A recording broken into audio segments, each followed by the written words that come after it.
We've just seen the end of a scorching dry summer and I really want to get back out onto the Munda Biddi. What I thought I would do is pick up where I left off. I'd go out to Lake Brockman, stay there a couple of nights and do 2 rides. The first ride, day 1, I'd head off from the dam, go north towards Nanga and finish at the King Jarrah trail. Then I'd come back to the dam and on the second day ride south.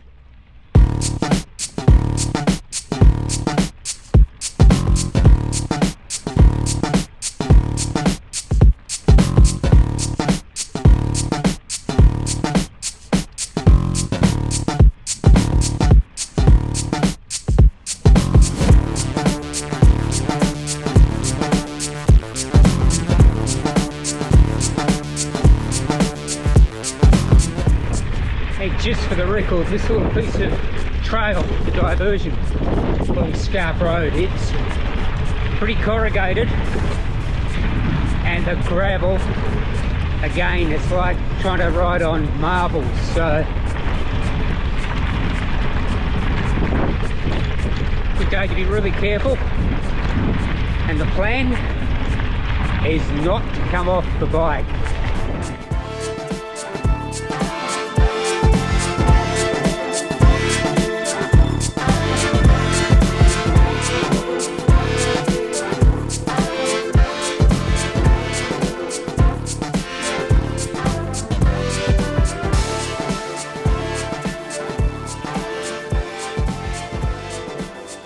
So right now I'm about halfway to the turn point and there's another conveyor. This one's for Wagerup Refinery again. Look at all the bauxite here, alumina. It's one of the lifebloods of the West Australian economy, minerals. And there'll be a mine, I think, in that direction. A refinery some distance down that way. And we're just going to cross and keep on going.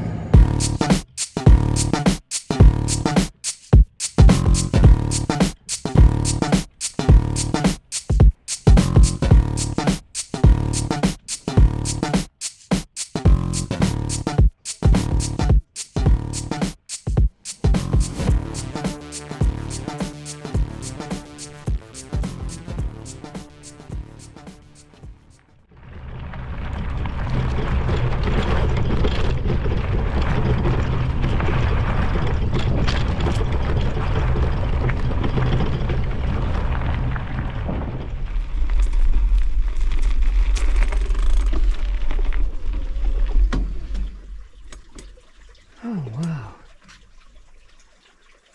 beautiful green little dell.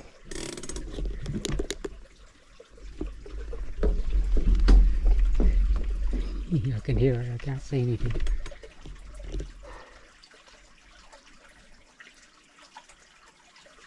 I remember last year when I came to the England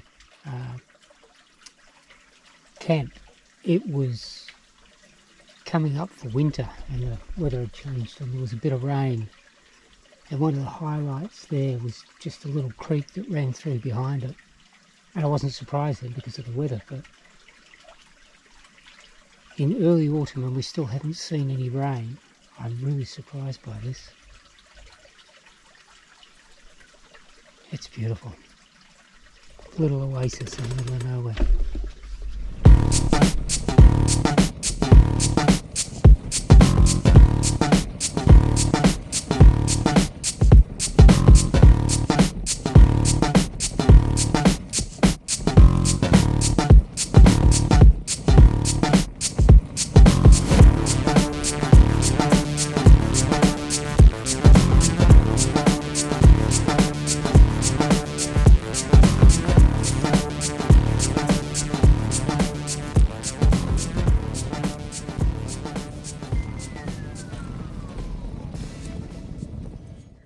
So here's the actual entry to King Jarrah Walk Trail, and the signs are pretty clear. It's closed at the moment, March and April 2024, so I'm not heading down that way.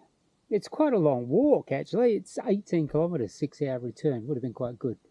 I was hoping to get out there, and it looks like a beautiful piece of forest. Anyway, it's a really good natural place for me to turn and return to camp. So, according to my map on the phone here, just under 36 kilometres. It took me a little under 3 hours to get out here, actually.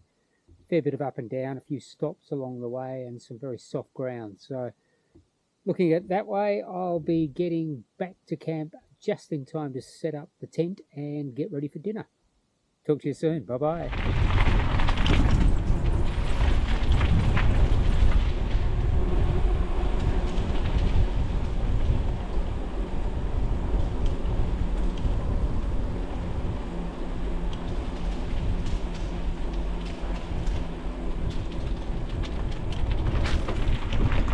God, coming through here, I've been whacked by branches.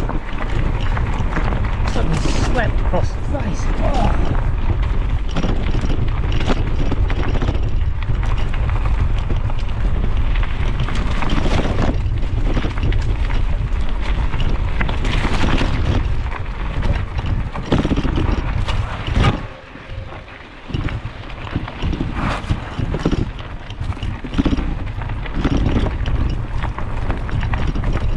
Now I rode on for a little while and all of a sudden I got a disconnect tone in my left ear, and I touched my left ear, there was an AirPod there.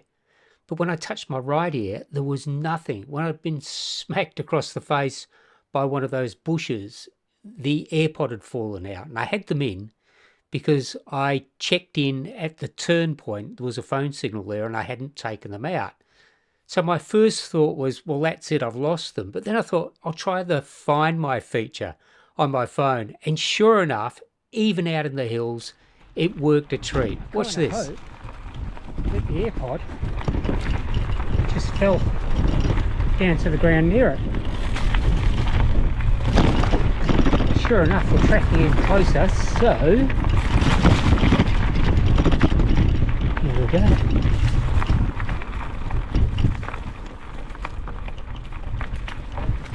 Somewhere around here is my right AirPod. And I reckon that's the bloody thing that smacked me in the face. So my right AirPod is in this general area. Now it says that I'm right on top of it here. So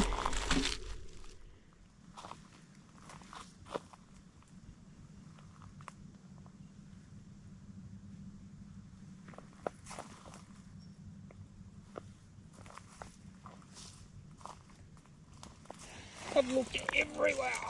Oh.